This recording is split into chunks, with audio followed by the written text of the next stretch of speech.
why do we make it so hard? People just want to give you their money. What are we doing? Why do we?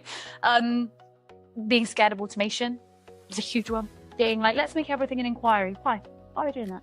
You know, I really am impressed by actually the luxury hospitality side. You know, the people like Corrigan's, people I think Hakkasan now are doing it with the private dining rooms, and they put them online to be able to book immediately without even having to speak to anyone. That is so forward thinking, because if you look at that younger market, they don't want to talk to anyone. They don't want to talk to anyone. They just want to be able to go and book it. But equally, busy PAs, people who are time poor, all this kind of thing. We've actually all been there. Yeah. To be honest, we've all been there. Why do you have to wait 3 days for someone to get back? Right. I mean, can you imagine the joy if you've like forgotten to book like your wife's 40th birthday, and then she's like, "Where are we going for that dinner?" You don't need to wait 3 days. You're just like, I need to find chef's table now. Oh my god, yeah, but it's private hire space. You know, and I'm not saying that's the only way, because I think this is what people think, it's an all or nothing, and it's really not. Like, everything has to be an omni-channel approach. You know, we know that it's sort of the statistics tell us 55% of people want to book online. So there's a huge chunk of people that still want to speak to someone, still want to book outside. However, there's that chunk there which, you know, if you miss that and you just make it hard for people, like, why are we making it hard for people? The technology is there, but people just don't know how to use it. Welcome to Captive Conversations, brought to you by Captive Wi-Fi. I'm your host, Adam Forman. This podcast brings you the best stories from suppliers, marketers, and operators from our beloved hospitality sector. Now, let's get on with the show. Hello, everyone. Episode 83, and we have Rosie Lewis-Marsh. Hello. You are the London hospitality girl. That's the only one officially. That's it, exactly. Because you have the domain name, so you're allowed it. Well done. It's copyright. Thank you so much for coming. I'm really excited to listen to everything, and there's lots of learning here. It's going to be for everyone, because there's nuggets of genius you're going to give us in a bit, which I'm quite excited about. So we'll go to the standard questions. So the first two were from Massimo, who is from Restaurant Keys, and he said, what did you have to learn and unlearn in your role as a leader while the business was growing? Yeah. And it's like a thought leadership sort of question. Do you know what? I love this question because I had to really think about it, right? And it's one of those where you don't know what you don't know. I think the thing I've had to unlearn is it's okay to not be wrong, but it's okay to listen to other people's opinions. I think when you're like a bright young thing, you're sort of like, no, but this is how we've got to do it because I said that, And it's about collaboration, and you've got to kind of go, right, okay, hang on a minute. Let's listen to everyone else. Let's give everybody else space to say what they think, especially when you get into freelancing. That's your job, right? You can't sit there and go, shut up. Well, you can. You might want to. Yeah, you can. But it's about, you've got to bring people along on that journey. And part of bringing people along on a journey is about unlearning that you just have to be right all the time. And you can listen to other people. And you don't have to go with what they say, but you've got to learn to listen to other people and kind of respect what they're saying as well equally. So yeah, I think that's what I've just unlearning. And I think that also comes from a place of ego, right? It's okay to listen to people say, I'm not sure I agree with that. And that's a really hard one again when you're younger, because you're like, how dare you? And you go home and just like cry into some ice cream and throw something. Or maybe that's just me. But as you get older, I think you go, that's fine, actually. That's really valid. Let me go away and think about that. Okay, fine. So I think it's a hard one. It is hard. But, you know. I 100% agree. I think that as you grow and get older, you know, I was a yes person all the time. Yeah. Always yes. Can you do this? Yes. Can you do this? Yes. Yes. And it's taken a long time to not to be the yes person and just be, let me come back to you, or that's valid. Yes. You know? Or we'll come back to you on that. Let's maybe work together, or, you know, it was always very much, and in the past, it's always been a tricky one, isn't it? Because it's really you want to be a people pleaser. Do you know what it is? And it's funny, because I actually say there's different personality types when you work with people. And what you've described is what I kind of call the nurturer, whether that person that says, yeah, of course, yes, I can, yes, I can, yes, I can. And then they're just simmering underneath. There's this resentment building, and they're stressed and they're angry and upset. And then one day they just go, I can't do everything. And you're like, but you've said I just asked you for sugar. All I wanted was some sugar. Yeah. Right, yeah, absolutely. Yeah, and I think it's that it's really important to unlearn that. And one of the things that I always train into people, one of my biggest pieces of advice is always ask for deadlines. Because what happens as well, people go, yeah. And that thing which might be needed in 2 weeks' time, they just say yes to and then really stress out about. So it's that unlearning of that piece when you can push back and go, okay, not right now, or when do you need it? Or I've got this. Yeah. What is the priority here? Yeah, setting customers' expectations is the biggest thing in everything, in any business. Just full stop. Just in life. I seriously, set expectations. It is, because if that communication isn't right, then everyone's expecting it immediately. Yeah, so it's big learning. It's really bad. I actually do it like with my mum. It's amazing. Because my mum, she's lovely, she's brilliant. She's very like, let's do everything now. If you go, I want to go on holiday. She's like, right, here's the brochure, go. Yeah. So even the other day, she was like, do you want to do this thing in August? And I've learned to go, can I let you know by the end of the week? Yeah. Because before you were like, yes, let's do it. Yeah. I'm like, fine. And then I don't remember. And then it's like, it's the 2nd of August. And I'm like, it's like, where are you? I'm at the airport. Yeah. Literally, it's like, oh God. I love that. Yeah, I think it's so bad, isn't it? It's treating your family like a business. It's boundaries. It's boundaries, and you'd never normally do it. No. Ever. So I think boundaries is a new. I'm learning it from my 15-year-old. Boundaries is a new thing. Yeah. Not new thing, but generally, as you think about it, you've got to set those boundaries now. Yeah, 100%. 100%. Amazing. Okay. One thing, that's the second question, one thing in hospitality that you think is overcomplicated and what you would do to simplify it. So much. One thing. Yeah. Well, you can go with a few. I think there's more than one, so feel free to go with really a bad. few. I just went everything in my head. I think I love this industry so much. I think we are incredibly good, though, at really overcomplicating everything. So I think there's a couple of things for me. I think, first of all, understand who your stakeholders are and understand who needs to be communicated to first. I know we just said about collaboration, but something I see a lot is where they go, we just want everyone to have a voice. Now, you can have everyone have an opinion, but ultimately the decision needs to sit with the key stakeholders. Because what I see a lot of the time is it goes to that person, then it goes to that person, then it goes to them, and then it goes to their auntie, and then their auntie's dog. And by the time it's come back around, it's too late and we can't actually impact anything. You have to have key decision makers in your business who are actually going to move things forward. So I think that's the first thing I would say. Just strip out the layers that don't need to be there. Great if everyone has a little bit of an opinion to begin with, but let's move that conversation along and let's communicate like that. Yeah. You work faster, right? You do. And this is going to be really controversial. Part of your contract. Yeah, I hate it when people tell me they've got a flat hierarchy, because that doesn't make any sense to me. We're in hospitality. Imagine walking into a restaurant and the GM's like, well, sorry, we've got a flat hierarchy here, so you can complain to anyone. It's nothing to do with me. Yeah. We don't work like that. No. So why do we work like that in the back office? Like, there's no such thing in hospitality as a flat hierarchy, because we have to be almost militant in our approach. You know, we have to understand what the process is, what the systems are, who goes to who. And especially now when we're working with such smaller teams, you've got to be able to really move that boat forwards by knowing who those people are who are going to do that and knowing how to communicate those things. So that's my first thing. Just simplify who makes the decision. That's my first thing. My second thing is the guest-facing thing of bookings. Why do we make it so hard? People just want to give you their money. What are we doing? Being scared of automation is a huge one. Being like, let's make everything an inquiry. Why are we doing that? You know, I really am impressed by actually the luxury hospitality side. You know, the people like Corrigan's, the people, I think Hakkasan now are doing it with the private dining rooms, and they put them online to be able to book immediately without even having to speak to anyone. That is so forward thinking, because if you look at that younger market, they don't want to talk to anyone. They don't want to talk to anyone. They just want to be able to go and book it. But equally, busy PAs, people who are time poor, all this kind of thing. We've actually all been there. Yeah. To be honest, we've all been there. Why do you have to wait 3 days for someone to get back to you? Right. I mean, can you imagine the joy if you've like forgotten to book like your wife's 40th birthday, and then she's like, "Where are we going for that dinner?"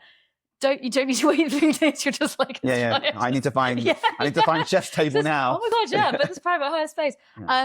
You know, and I'm not saying that's the only way, because I think this is what people think, it's an all or nothing, and it's really not. Like, everything has to be an omni-channel approach. You know, we know that it's sort of, the statistics tell us 55% of people want to book online. So there's a huge chunk of people that still want to speak to someone, still want to book elsewhere. However, there's that chunk there which you know, if you miss that and you just make it hard for people, like, why are we making it hard for people? The technology is there, but people just don't know how to use it. I think that's a challenge as well, though. And also the turnaround in staff. You know, Yes. you'll go in maybe and do training with people and all's well and good, and 3 weeks later, it's half the size, or it's changed, there's different people. You end up, I think that's a big challenge, and with hospitality generally. I think so. And I think, you know, I'm going to call out a little bit, you know, the booking systems themselves, because I think, unfortunately, there's not the best account management with a lot of them. Some of them are great, but a lot of them are really lacking in that kind of regular day-to-day, oh, we're doing this webinar, or hey, did you know you could do this? Or let's just check in. How are you? Hey, part of the onboarding of any new team member, they get to have a bit of time with us. You're kind of just given this system. And off you go. And off you go. And great for me. I've made a career out of it. You should be quiet. Yeah, they're going to go, oh, that's a great idea. Tomorrow I'll be like, oh, no, what? I do modern booking systems. But it is a real shame that there's that lack, I think. You know, you get more account management with an Apple Watch. Do you know what I mean? You're right. Take the Apple concept and bring it into hospitality. Just customer service. Yeah, exactly. I think, listen, it depends on the size of the brand, right? You'll always have that person that's there to help you and to guide you through. But you're right. I think onboarding for anything in hospitality should have that time. Yeah. And I just think, like you're saying, that the high turnover and everything else, and we always have you know, your food hygiene, and we've got your MAPAL, and we've got your this and that. But no one from the booking side, or forgive me, very few people are saying, hey, this is a service we just offer, by the way. You don't have to train up everybody. We can do that for you. Yeah. It's simple. Like an academy. And simple, but so effective.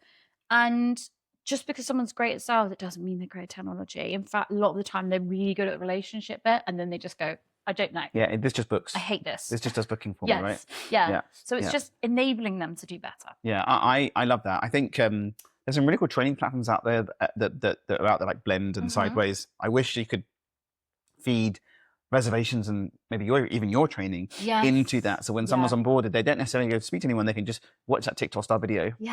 And then be like, right, the best way to convert this is this, and this is the best way to do that. So I've just built you a training There you go. Do you know, it's so funny. You have to go speak to Blend. You have to speak to Adam's going to be like, I was in that. The reason why I push it through. But seriously, I think you know, there's lots of, you know, on staff onboarding training and all that sort of jazz, but there isn't anything for sales. It's really interesting. It's a conversation, you know, even when I was in house with different brands that we kind of kept having, and it stopped and started. But it's so true. That's sort of part of, gamifying it, unlocking different levels, and people going, oh, this is great, because it is this area that you see where even operators, actually, we're not just talking about sales teams, we're talking about general managers in pubs and stuff. Oh my God, the amount of them that go, no, I hate it. I don't understand it. Give me a pen, give me a bit of paper. Why are you making me do this? And then once you demystify it for them, they're the first ones to be like, oh my God, this is amazing. I didn't know I could do that. It's making my life easier. Could do that. Yeah, I remember working with one pub operator, and she started training, and she was like, absolutely not. I hate this. I'm not doing this. Can't stand it. By the end of that training, she was also confirming for 40 people. And she was like, this changed my life. But it's because there's just not that support. No. And it's crazy when you think about it. Definitely another side of the business. There you go. To be fair, you need to hit us. Yeah, absolutely. Little website on the side. You know, they'll sell them it, and then you onboard them. Fantastic. So, I think you're right. It's interesting. You know, when you get a new till system, you get to team on site to help you, guide you through, and so on. You'll get the meeting showing you the platform from the salespeople. And then onboarding. We don't really see it that much, to be fair, on our side. But I've spoken to customers, and they this is what we do at the moment. This is how we have it. And when you look at especially when you look at something, you open their eyes to what else it can do. Yeah. Do you know what I mean? The platforms out there are so clever. Yes, they're so even amazing. the upselling on 7-Elevens where you can add in packages before you build. Like, no one does that. Yeah. And there's a few that do. And to be fair, one of the ones I will shout out for doing it well is 7-Rooms, because their account management is very good. You've always got someone you can speak to, you know, you can, but it'd just be nice to see it consistently with everyone. You know, and I don't think it's that hard. I think it'd be nice to have like a university for all of them. Where you can just have that video training. They can spend 20 minutes doing what they need to do, and then they can dip into everything else. Exactly. That'd be great. Okay. There you go. Amazing. Standard questions best hospitality experience. Okay, it is an easy one, and again, not to be like shouting out Corrigans again, but another story about my mum. It's just Corrigans, my mum. This is the whole podcast. So I took her to Corrigans of Mayfair, Nice. and she's not someone that goes out fine dining an awful lot and stuff. And I still remember it's just this absolute moment where they sat down, the ladies, welcome, welcome. And this guy just almost ran over, and he had this little stool, and he was like, ladies, I'm so sorry. And we said, what's going on? He said, I can't believe I didn't notice this. Your bags are on the floor. I'm so sorry. I'm so embarrassed. Please let me just so he brought over what was clearly the bag store. I love that. Put that down. Put the bags on, gave him a little dust off.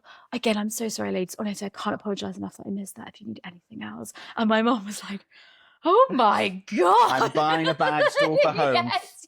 My wife would love that. A bag store. She would love that. Isn't that just fabulous? That is. But it was that, and the whole meal was impeccable. And there were little things that I noticed because I'm in the industry that my mum didn't clock at all. Really smart things. Like, I think there might have been a delay in the kitchen, and they then just, it was like a dance. They just brought something else out. And I think I only clocked that because but it was beautifully done. The meal was phenomenal. The food was so good. If you haven't been, go.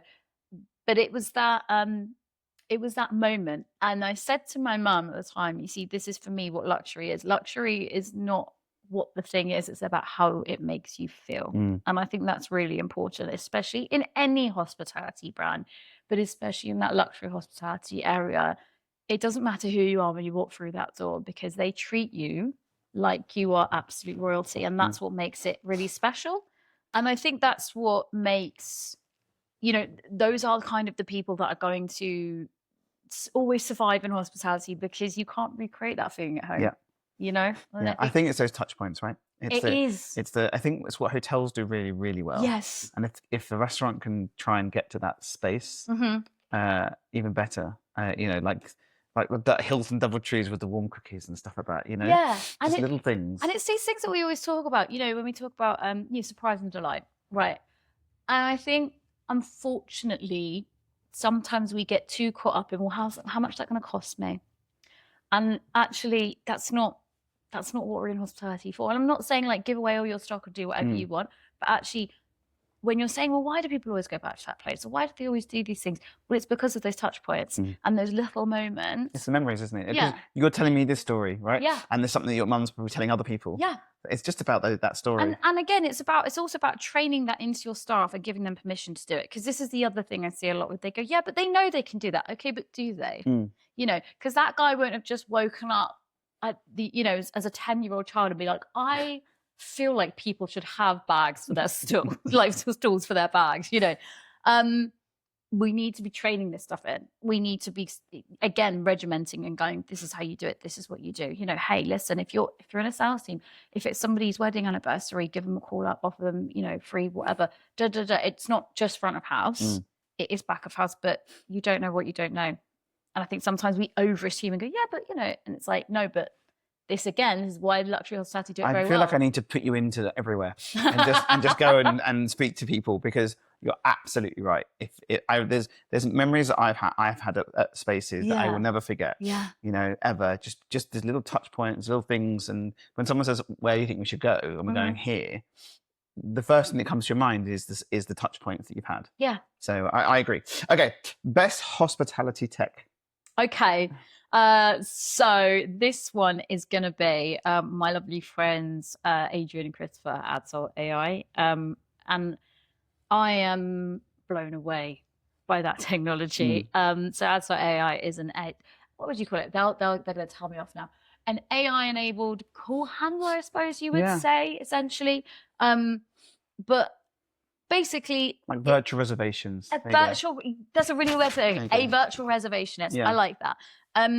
They will take the calls in. Obviously, you will never miss a call. But not only that, the call handler can sound however you want it to sound. They can have any regional accent you want to have. They have sound in the background, so it sounds like one of your venues. Yeah. That's mad. Yeah. They can literally respond to any question. You could say, oh, I'm wearing flip-flops, like, is that a bit too casual? And they'll go, no, no, that's cool, don't worry about it.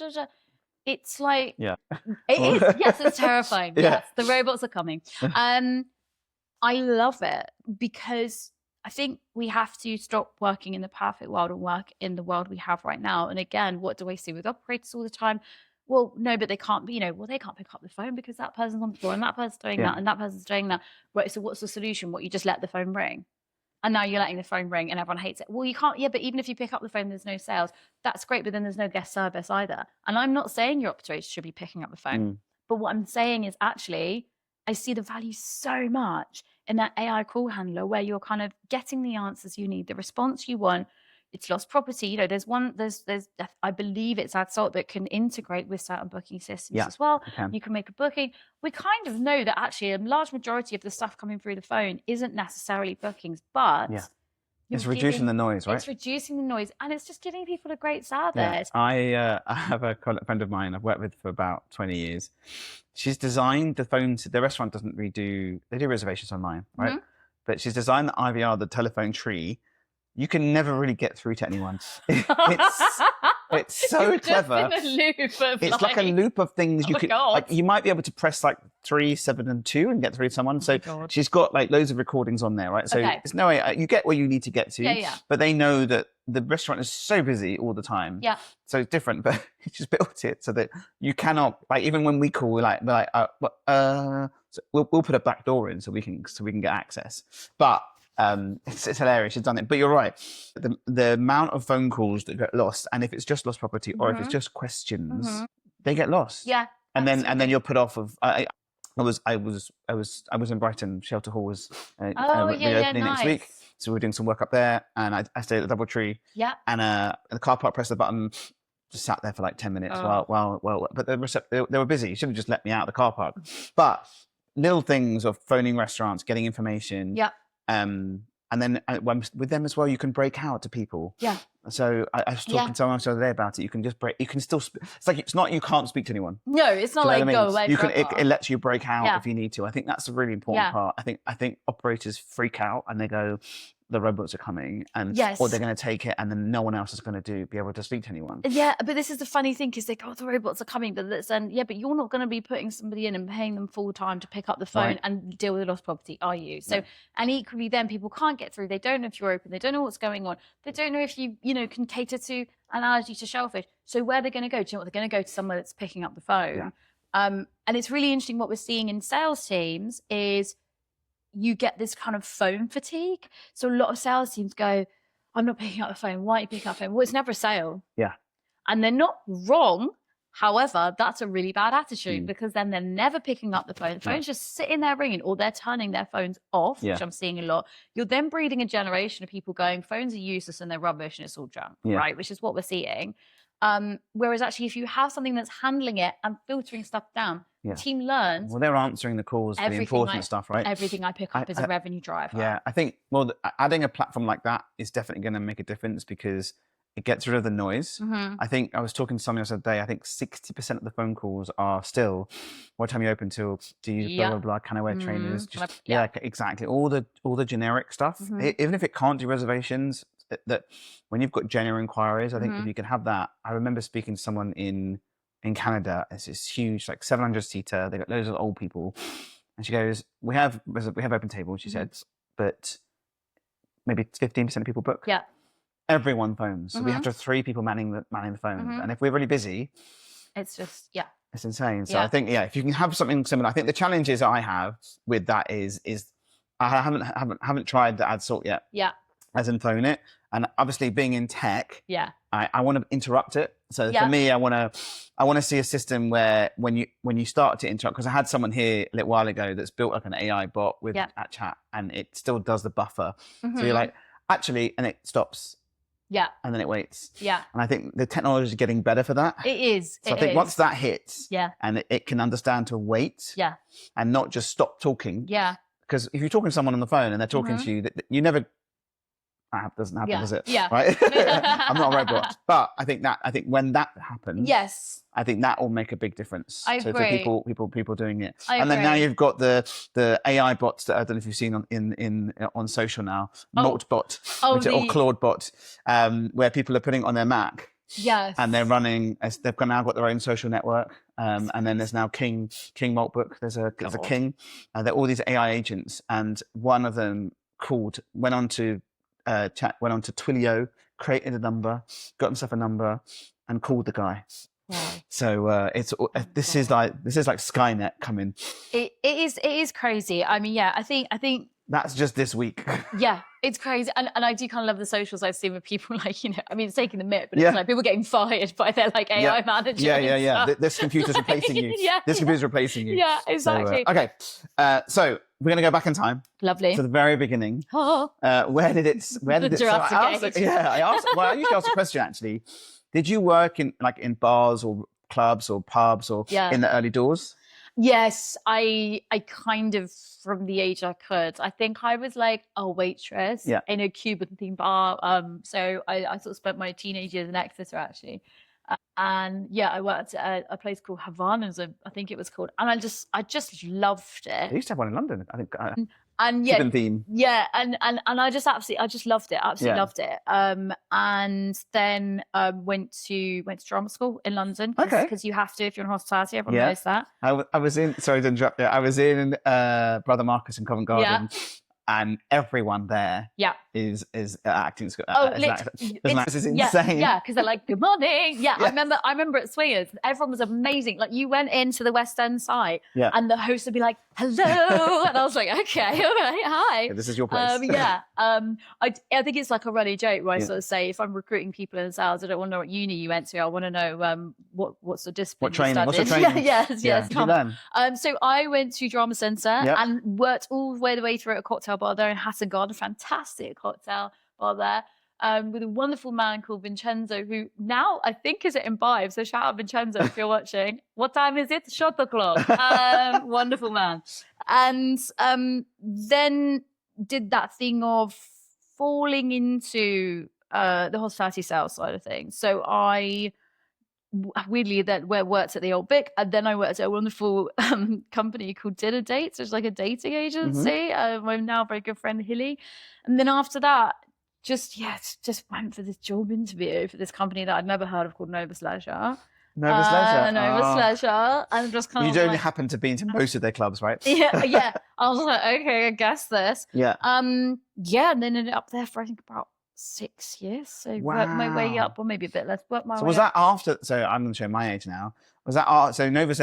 So Late Night London was the original group, and then it got sold, right? So Late Night. We have Late Night London and Novus Leisure together. So Late Night London was the kind of head office. Yes. So we always used to be like, they've got it easy. They just sit in front of a computer. Yeah. And I was a senior sales exec. And then went up to being a sales manager. So for Verve, which is now the Longacre in Covent Garden, St Martin's Lane, right above there, and one of those classic, the office as well. Like there's the safe, and then like someone's having their break, and you're just there with your computer. Like that's gone through about 57 rebrands. What was it called? It was called something. Oh, cocktail. Scarlett's? No, it was definitely Scarlett's for a while. No, there is Long and Iced Tea. It was Long and Iced Tea bar, no? I'm older than you, don't worry. I remember it. Yeah. That was insane. It was an insane space. Also, great location. Great location. I mean, a bit of a nightmare for pre-book because it's all tourists. Yeah. And then I was at Loop Bar, and then I know Loop was a monster. Yeah, it's big. Frankly, I was three floors or two Three floors. We had the light up disco floor, and this was in the days when we had the roller girls as well. Yeah. Very, very pre-Me Too. Yeah. Yes. The days. So it was great, and you know what? Met some amazing people at that company. Yeah. It was very much not all champagne and roses, but I think it taught me. Do you think was it a hard graft? It was. Yeah. Because they weren't high-end venues. It was Wolf of They Wall were like, Street shit. they were It like. was literally like we Because you had the Tigers, you had you had the on and ons. Oh yeah, I mean, you know? God, it was like trauma bonding. I mean, you know, we had these conversion days, and they would all get you in Ruby Blue or whatever, and they'd lock the doors. They would lock the doors. We joke about it now. They're like, oh yeah, well, they just closed the doors, and they gave us lunch, and you could smoke on the balcony, but you couldn't leave. And you get 2 years later, and you're like, oh no, that's weird. and you just call and call and call and call and call. I am pretty responsible. We were the reason GDPR happened. Literally. So all the clipboards, everyone's details were given to you, the piece of paper. So bad. But what I will say, it taught you how to really go for it with sales, and just learn that there is no such thing as giving up. You don't just sit there and go, no, you do everything. You turn every stone. You learn to be brilliant on the phone because it's shock therapy. Like, you just don't have any other option. It also teaches you what not to do, right? You know, that the kind of mentality of just sale against all, you know, at all costs, not really any kind of guest experience, not really any kind of guest service. But those venues, a friend of mine used to run events with at Ruby Blue, which was very cute back in the day. Which was a very cool sell venues for sure. I remember him telling me he did something like unlimited beer, wine, and soft drinks, like 15, 20 quid a head or something stupid. And then hire out the whole place. And he goes, it was the best deal ever. Like, all the venues had insane deals. Yeah, it was mad. And no, we used to do, oh God, we used to do all this mad stuff. But we used to be like, do you want to just come in tonight? I'm like, who is just But then it was a different time and people would. I mean, now you'd be like, do you want to come in next year? But, you know, and do you know what I will say, though? Some of the best people in the industry right now, Novus Leisure, ex-Novus Leisure. So it's funny because a lot of these really good operators, like M&B, and a lot of the other operators, ex-Novus. Yeah, absolutely. So I was there, and then that classic thing of going, I'm going to go find myself, like in my 20s, went traveling, came back, decided I wanted to do acting again. Sat at my own children's party company. Oh, awesome. Called Poppy's Party. I love that. If you look online, there's a lot of pictures of me dressed up as unicorns and all sorts of shit. But yeah, ended up with, I think, about 8 self-employed entertainers and an office manager. That's insane. Yeah. So when you came back from traveling going, I need a job, I need to make some money. I came back and I was like, I'd be an actress. And then was like, I haven't got any money. So I did that. And then I really enjoyed that. And what that taught me was really how to guerrilla branding, doing marketing, doing brand activation with nothing, like no money. And yeah, being able to really, again, just, there's no such thing as, oh, we don't have the budget, so we can't do it. That's not really true. You can. Especially when you're starting with nothing. Especially when you start with nothing. And I think, especially in this day and age, you know, you've got so much that you can do with socials, etc. It's insane. Like, there's so much more opportunity. But again, you know, that relationship building and that running of people and things as well, it's really hard. I wouldn't do it again. Running your own thing with staff, oh my God. It's hard. It's so difficult. It's hard. It's hard. So difficult. Yeah. And it's worse when you get after 3. So 3 is fine, but then you get to 5, and then it's just health and safety and la la la. Oh my God, honestly, all of it. Yeah, I was just like, what do you mean PAYE? And then was like, no, but I do actually need some actual money now. Because you're not making money out of children's parties. No. It's cute, but there's no money. So went back into hospitality again as a consultant for a bit, then kind of ended up going in-house, then went to Bums on Seats. Then went to Swingers the Crazy Golf Club. Maybe I think I remember when you were at Swingers. Yes, turning moment. But also I think you turned that place around. Oh, because I didn't really know about it, I think, until you were there. Well, that's we worked with Market Halls, which is on the other side. So I didn't really know it was there. Amazing. Oh, wow. That is good props to you. Indeed. Thank you so much. No, it was... And I remember being there, and you were like, I think I must have been for an event, and you were telling everyone, probably, I don't even remember what it was, you were telling everyone about it. Oh gosh, yeah. You were like, this is here, this is there. You were like, it was an industry event, and you were like, you were showing people. Was it the Titans one that I think it was. I got the Titans one in. Yeah. I was like, guys, come on. Do you know what? It was wonderful. Like the venues are so fantastic. The people that work in the venues are incredible. The support staff, everyone, absolutely amazing. And I did learn so much in that job. Very clever. But you've gone from that to like comp sock style. I know. Which is a very different concept. Yeah, it's very it's such a different beast. And actually having that experience at Swingers has allowed me to do this with my career. If I hadn't done Swingers, I would not be where I am right now. And that's an actual fact. Because it is so complex. That whole comp sock thing with the, and you're doing events and you're doing tickets and you're doing this and that, and it's wearing so many different hats in one space. But it is phenomenal. You can see why the industry as a whole is so resilient when it comes to CompSoc, because it's got a bit of everything. It does. And it's quite supportive. And you've got the team marketing, but CompSoc, as in like Jade and Integra, and I've never seen such a support package. Behind CompSoc and pubs and I've never seen anything like it. It is insane. I think it's really interesting. And I enjoyed your talk at CompSoc. Well done. Thank you very much. Thank you. I know, give me a microphone. It's really interesting. I think the CompSoc, and I'm going to say immersive experiences, because they're sliding on in there. They're such a new part of the industry that I feel like they're at that point where they want to be supportive of each other and they want to collaborate and engage. And it's actually a really joyful thing, because they're not kind of those, oh God, like, no. It's weird, like before COVID, before the WhatsApp group, I remember people asking each other, how was Saturday? We were really quiet, and it would be like, it would be like tumbleweeds. Going. Yeah, I was literally just thinking that COVID changed so much when it comes to people just being honest. I mean, pre-COVID, I would be like, no, I'm doing great. I'm doing fantastic. Yes, wonderful. We were so busy. Basically made £1 million, whatever. And it's not helpful actually as a narrative. And I think, it has really changed. But I do think CompSoc in particular is very open, because we've all got the same challenges. Like one of the biggest challenges for CompSoc is loyalty, actually. Yes, we drive a lot of revenue. There's a lot coming in, but who's going to go do darts every week? Yeah. Do you know what I mean? 100%. We know that we've got, it's like, what's that frequency looking like? 2 to 5 years is pretty much the standard, and especially in London, there's like, on the last count, it was like, and it will be up from this, 62 competitor socializing venues, and it would have gone up because that was a couple of years ago. But then they look at all the pubs and everything, realizing I've got empty spaces, sing pods as well. And then so you trying to get PwC back for their Christmas party next year when there's 61 other places they could go to for something completely different. And it's gone the days of 700 people at an event. It's all the individual teams. Which massively. Is really good for London generally. Back in the day, it would be one giant hall with everything, and they threw all the money out. But now it's each department has their own budget.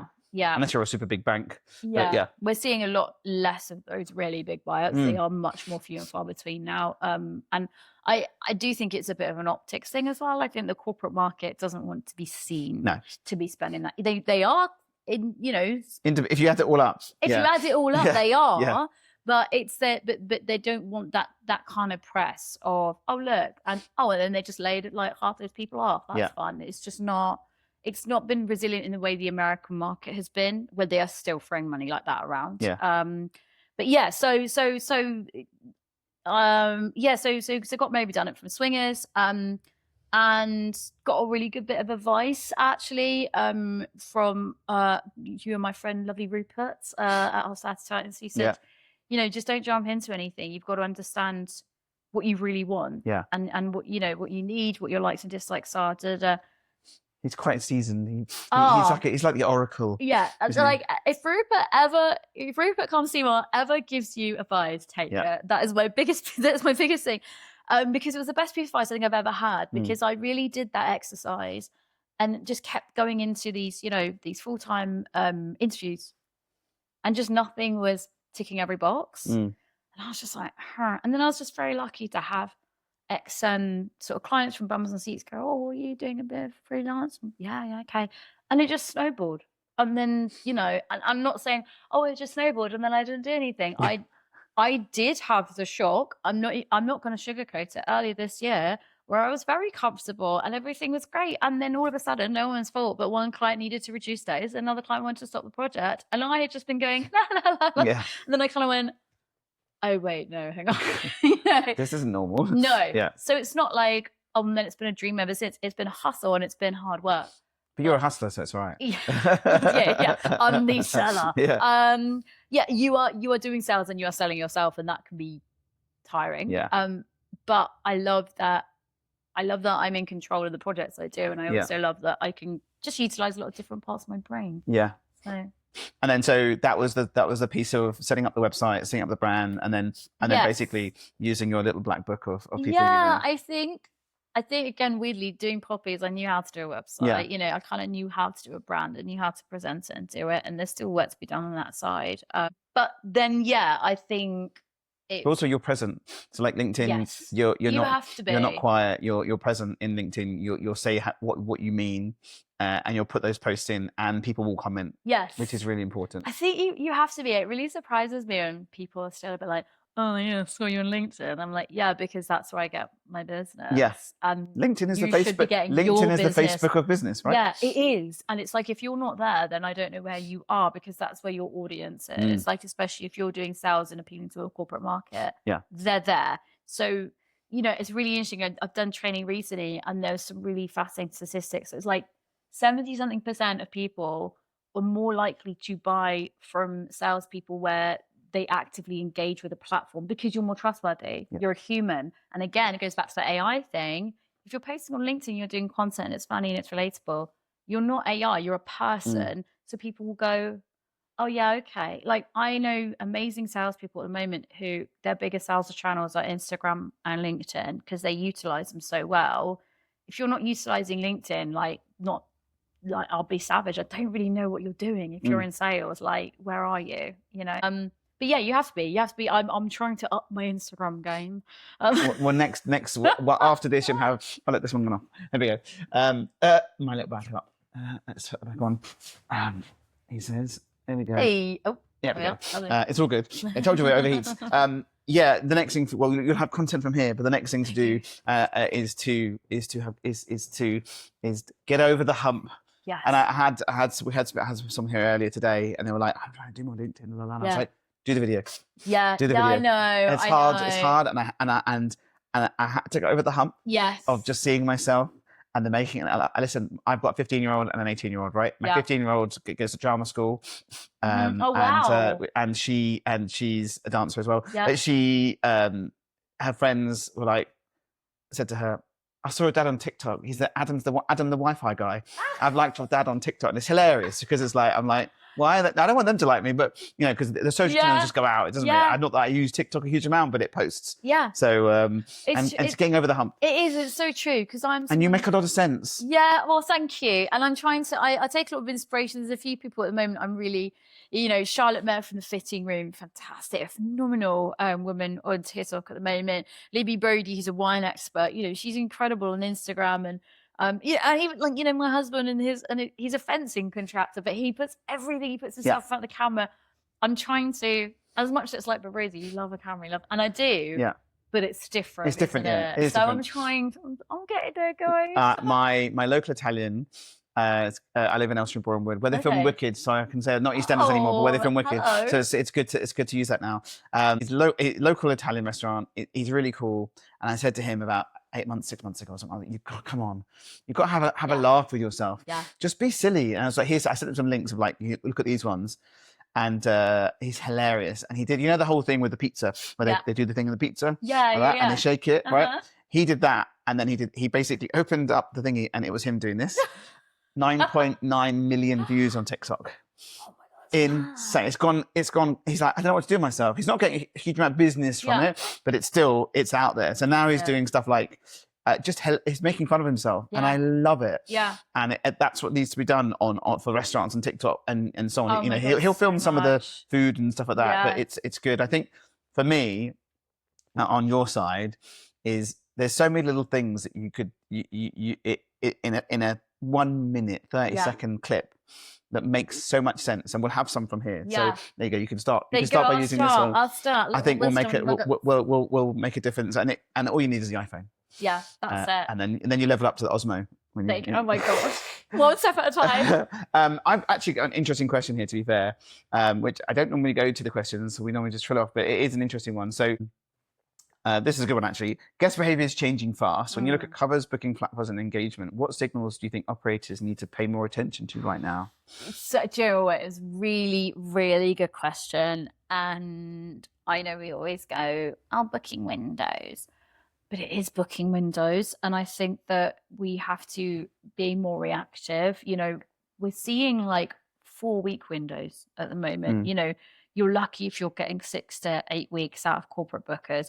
Yes, okay, for some of the bigger ones, it's longer. Yes, okay, for some experiences, they're booking way further ahead. But there's a lot of money that can get lost on the table because people aren't reacting fast enough.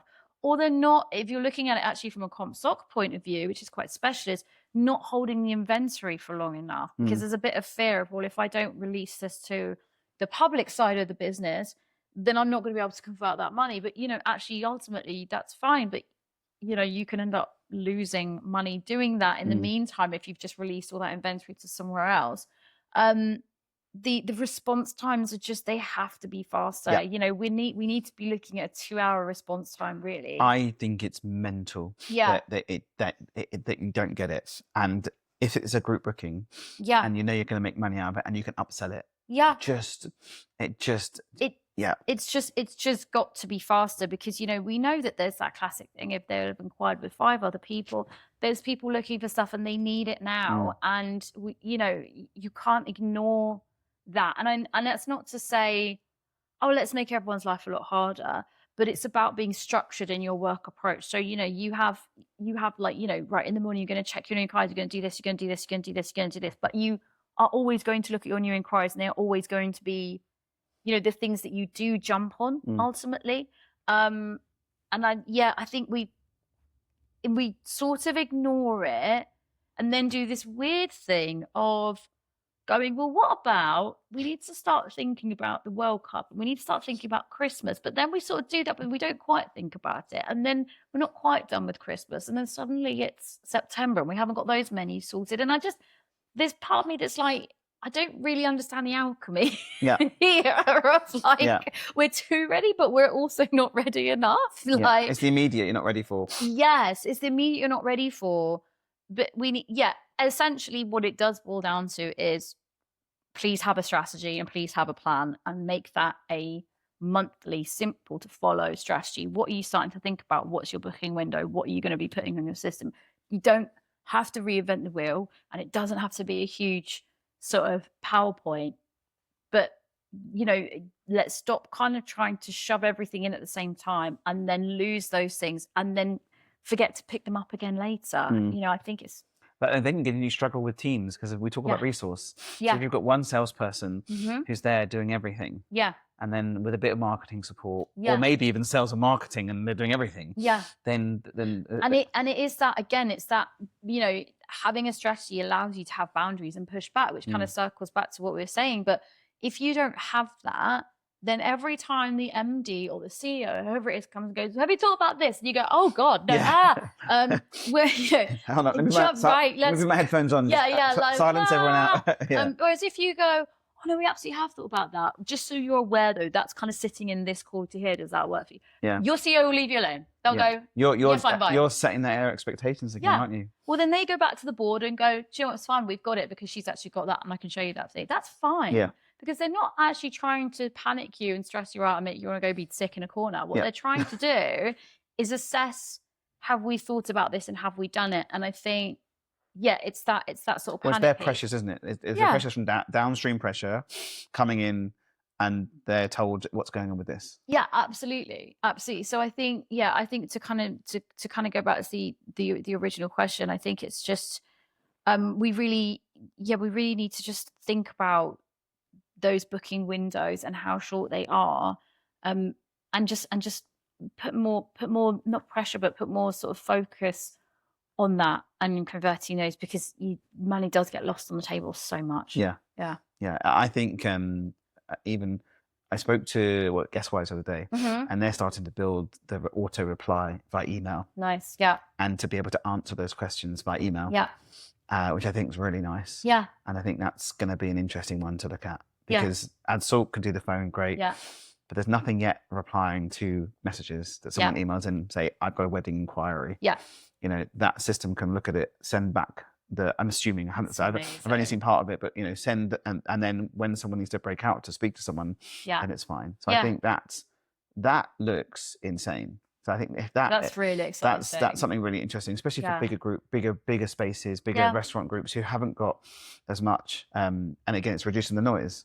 I think if technology can reduce the noise, I think then they can focus on being excellent. Well, and this is kind of it, is that I sort of, and I know I'm kind of focusing in on things with sales teams, but I sort of always say to someone, no one's going to accept the excuse if I was busy with emails as the reason you didn't hit a target. So you have to be able to prioritize, and you have to go, you know what, that's going to be my focus. But I think, we've got to be able to, again, they're going to operators, turning bookings off the day before. What are you doing? Yeah. Like it's hard for us to fit them in. Okay, but there's people walking around now who they want to be able to make a booking. Yeah. You might be in a really good tourist hub spot. You might be in the middle of a great city. They can't make a booking with you. Maybe it's raining. And suddenly, you know what? Like somebody else has just got that booking. Probably a chain because they've got their booking system sorted out. And you've lost half the business you'd have had that day because you just won't let people book. I'll tell you something funny. I had Jo from Cam in ages ago, Big Table. She rolled out live res across the Bella Italia group, right? And before that was there, the reservation system couldn't be managed by head office. Brilliant. So then the manager, GM, would just go and turn reservations off. Yeah. And when she said when they rolled it out, they just went in and turned it back on and had outroar. Yeah. And then the question at the end of the day was, well, was it busier? Yeah, it was mental. All the tables were sold. And there was no light bulb moment. And she goes, exactly. Having control over it. But before they never could have control. They didn't understand why it wasn't so busy because someone would go turn it off. Yeah. But it's that thing of, again, it's that demystifying thing. It's not going, bloody operators. Like, I get it because they're going, yeah, but that's not going to work because of that. But it's going, okay, well, let's look at how it could work for you. And that's how I approach it. I'm like, what works for you? And then that's where they go, oh, yeah. Okay, all right, maybe that's all right. And then my other rule is if you make a change, you give it at least 8 weeks. Yeah. Because I promise you'll hate me in those 8 weeks. Yeah, but then at the end, they're like, you're on the chair at the end of 8 weeks, right? Yeah, exactly. But then you go, oh, actually, So I think, I think it's just being, it goes back being reactive. You've got to be reactive. The money, you can lose money in weeks, days or hours at this point. Yeah. And that's what's going to make or break you, frankly. So it's interesting because you're coming in on the outside looking in. And some of the business we speak to as well, it's the age old of it's always been that way. Oh, yeah. It's always been that way. I mean, it'd be interesting to hear, because we can put this into a snippet for you, like the 3 things that you would do if you went in to speak to like any operator. Yeah. What are the three first things that you look at? Oh, it's a really good question. Didn't send you those. The 3 things I look at, I would always look at your conversion rate. How does that look? Because a lot of the time I have conversations with people going, we just need more inquiries. And then I pull apart the data and I'm like, no, you don't, because you've left millions on the table last year.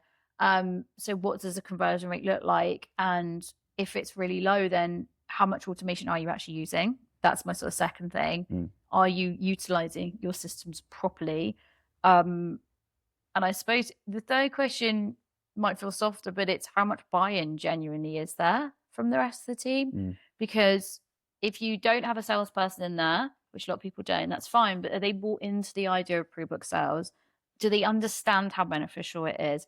Do they like the system? Have they been shown how to use the system properly? If they do have a sales team in there, do they support the sales team? Do they feel like the sales team are annoying and just sitting around drinking coffee and doing their nails, which is fair, but like, are they communicating properly? Like, what is the relationship? What is the buy-in to the department in general? Yeah. Do you find that sometimes, because we look at operations and marketing, right? And they're often siloed, but more now than not, it's actually quite nice. Operations and marketing are together. Do you find that sometimes the sales team and the res team are slightly there, like not necessarily on the same page? I think often sales and marketing can be very siloed. I think we're seeing less of it now, which is great, because sales and marketing, who said this? I love it so much. They said they're like peanut butter and jelly. Like they're good apart, but they're even better together. I love that. And it's really that good, right? Yeah, I know. Someone else sadly said that, so I can't steal it. But if you're there, hello. But the best results I've ever seen are when sales and marketing are like this, and they go, "Oh, hey, so just as an FYI, 8 weeks from now, we've got a bit of a blind spot in terms of reservations. That's looking dark. Okay, well, let's have a chat about this. Well, what can you do for the booking system? Well, I think I could do this offer." And it just goes, and it's beautiful, rather than marketing sitting over there going, well, I don't know what the sales team are doing. I don't understand anything. And then the sales team going, we just need PDFs. Yeah. You know, and there's I just need to tell people what's going on. Yes. Or in 3 weeks' time, we're going to be dead. What do we do now? Yes. And obviously, look, it's our society. We all think we can do everyone else's job, right?